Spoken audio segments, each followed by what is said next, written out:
नमस्कार, मी सिद्धेश ताकवले आणि आपण पाहताय जय महाराष्ट्र बुलेटिनमध्ये आपल्या सगळ्यांचं स्वागत। आणि बुलेटिनच्या सुरुवातीलाच बातमी आहे नेट पेपर फुटी संदर्भातली।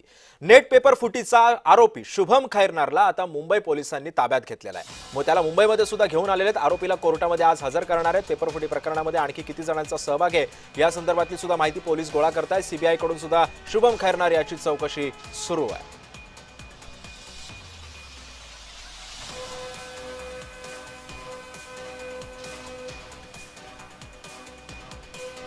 त्यामुळे सीबीआय कडून शुभम खैरनारची चौकशी सुरू आहे।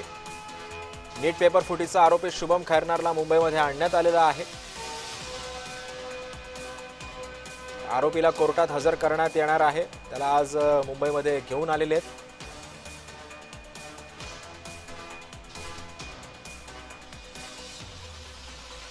त्यामुळे सीबीआय कडून शुभम खैरनारची चौकशी सध्या सुरू आहे। शुभम खैरनार सोबत आणखी किती जण या सगळ्या कटामध्ये सहभागी आहेत याचा तपास सध्या सीबीआय करतंय। सीबीआय कडून सुद्धा या शुभम खैरनारची चौकशी करण्यात आलेली आपण बघत असू तर नाशिकमध्ये सुद्धा याचे धागेदोरे लागलेले आहेत। लातूरमध्ये सुद्धा या सगळ्यासाठी कनेक्शन जे आहे ते आता या ठिकाणी समोर येत आहे।